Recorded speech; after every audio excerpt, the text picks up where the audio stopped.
Hey guys, it's Shannon. Today I wanted to do another book review, so I hope you guys are kind of enjoying these. If you're book readers, you probably will. If not, maybe this will inspire you to maybe pick up a book. But the first one I want to talk about, I'm just going to touch on it kind of briefly. This is for all of my subscribers who have, small children. And this is a book that you may already be aware of because it is a very popular book and it's been around for a really long time. But the book is titled Miss Nelson is Missing. And you can see the writers there. This is essentially a book about a teacher who has kind of an unruly classroom. And so suddenly one day the kids come into class and their teacher isn't there. And they have this very mean, kind of scary substitute teacher that comes in. And so they have the substitute teacher for a couple days and they start worrying about their regular teacher, obviously because they don't like the substitute teacher and they want their nice teacher back. And so they start to kind of go on the hunt for the nice teacher. Well, eventually a couple days later the nice teacher suddenly comes back and obviously the class is much better behaved for her now because they've had the scary teacher and they appreciate the nice teacher a lot more. And of course, kind of the end of the story is that the nice teacher was there all along. She was dressing up as the mean teacher, and she was just kind of teaching them a lesson and whipping them into shape, so to speak. So it's just a cute little book, and I think your kids will really like it. And like I said, most of you are probably familiar with it. This might, if you are, this just might be a good reminder of a book that you liked when you were young.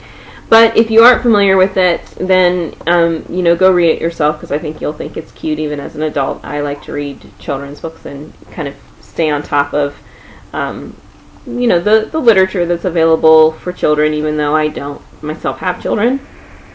And, but if you do have children, this is just a perfect little book. There's a cute little message kind of in it, and it's just a fun little read where you can kind of enjoy it with your child. So, Miss Nelson is Missing. Now the real book that I want to kind of review, and of course, as always, I'm going to try to review it without ruining any of it for you, which is very difficult to do, actually, is called Tall, Dark, and Dead, Nobody's Perfect, and this is by Tate Holloway. And I have read quite a few books by Tate Holloway. It's kind of a series, and there are a few other books. One of them is Undead, and one of them is Unreturnable. I've really enjoyed the series. I have to say that this one is probably my least favorite out of the series. I enjoyed reading it, but I didn't kind of like the book as much as the other ones. It's still worth reading, but not my favorite out of all the books that were written that I've read so far. Now, this is not a new book, so you may need to go to your library. You may have to, order it online. It may not be readily available at your bookstore. They might need to order it for you. But it's a fun read. This is a fun book. If you like supernatural stories, and you've always liked supernatural stories, and you like them before Twilight, this is a fun read for you. This book is essentially about, it's about a woman who is a little bit, she's kind of interested in, I wouldn't say the occult, but in witchcraft and in the idea of, vampires and other supernatural things. And, she kind of, she tries to blend in, so she sort of dresses like a goth. And the backstory is that she was part of kind of a group of other witches who were just doing their normal gathering, and there are these Vatican witch hunters. Basically, it's kind of the story of the religion versus the supernatural type thing.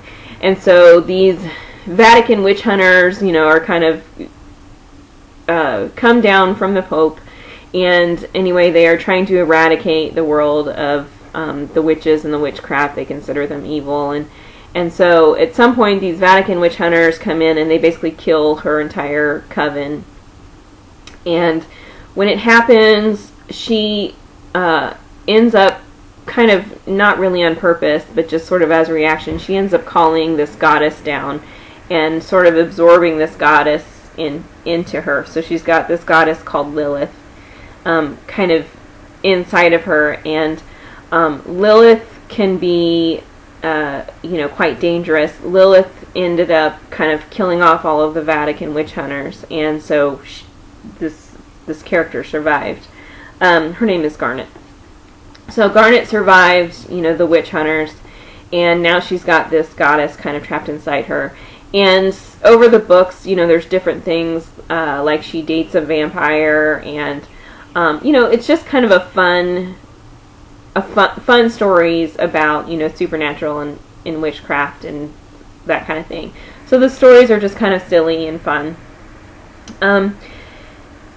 This particular book, she ends up working she has an occult style bookstore, and that she manages, and she ends up meeting, a vampire, and the witch hunters kind of are back, and that's why she dresses as a goth, is because she's trying to kind of blend in with people. She wants people to see her and think that she's just somebody who dresses goth and is not actually practicing witchcraft. And so the Vatican hunters can't find her. Anyway, it's just a cute series, and if you kind of like those type of supernatural books, and you enjoy the vampire stuff, and you enjoy witchcraft stuff, that's what made me read them, as I kind of like stories about witchcraft. And I used to really like the TV show Charmed when it was on, and it's just fun. They're just fun, light reads. Then you will enjoy the series. Now, like I said, I don't really want to get into too much about why this book was not my favorite. I think it kind of takes a little bit of a twist, almost maybe a little bit too mature twist that I didn't really kind of appreciate, and you'll just have to read the book to understand what I mean. These are definitely books for older teenagers, late teens and adults. I wouldn't let kind of probably your junior high student read it, although as far as just the difficulty of the book, they would be fine with reading it. But this book in particular, I think there are some sections that I wouldn't particularly want my junior high age child reading, that have some sex and that kind of thing involved in it. So, which is also a little bit why I didn't enjoy this one as much as the others, because I don't really feel like these books need that to make them interesting. I think they were interesting on their own, kind of without that. And I think this last book kind of relies more heavily on that than the other books did. And so I just feel like that's kind of the easy way out as a writer. But anyway, if you're looking for a light read for the summer, or just want to read, a set of books that is not as labor intensive as reading, like the Twilight books or that kind of thing, or if you enjoy supernatural books but you hated Twilight and you just want something that's kind of fun and kitschy, then these are the perfect books for you. So again, it's called Tall, Dark, and Dead, Nobody's Perfect, and it's by Tate Holloway. So I hope you are enjoying these videos. I do read a lot. Sometimes I read very, very labor-intensive books, and books purposely to make myself smarter, and a lot of times I read books that are just to lose track of time and that require no brain power whatsoever. So you'll see a mix of those from me. Anyway, I hope some of my subscribers are readers too, and that none of my beauty followers are annoyed that I'm talking about books sometimes. But anyway, if you have any questions about the book or the series, let me know. Or if you've read them, let me know what you thought of them. If you do read them, let me know what you think of them. And if you have any books that you would like to recommend to me, then please do, because I'm always looking for new recommendations. Really quickly, accessories. I haven't showed you accessories, I don't think, in a little while. I don't really have that much that you maybe haven't seen. I mean, I'm wearing my rings that I always wear, my ruby ring and my little sapphire ring. This one is a little heart in the middle. I do have on, these are oh, I have my diamond studs that I always wear.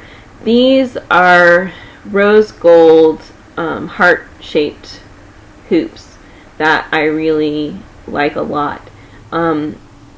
If I can find a link to them, I'll put a link in the information bar.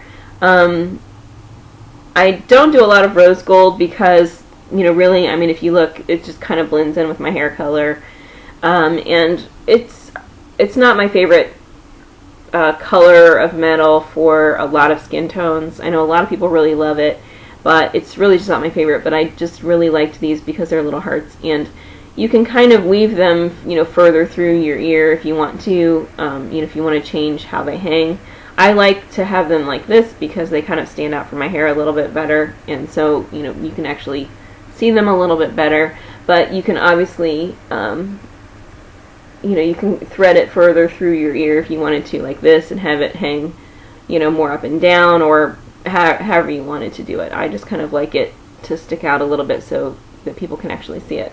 But I think either way, they're really cute, and they have this little, you know, crystal down here at the bottom. So anyway, just a fun earring. I'll just take it out so you can see the back. The back is just a hoop, you know, a little hoop closure. They're very, you know, kind of delicate little earrings. So, and this is free floating, so as you can see, you know, however you decide to loop it in your ear, this moves all the way around the earring, so, you know, you can really have that hang however you'd like. So, anyway, like I said, if I can find a link for those, I'll put them in the information bar, and I think that's it for this time, so I will see you guys next time. Bye!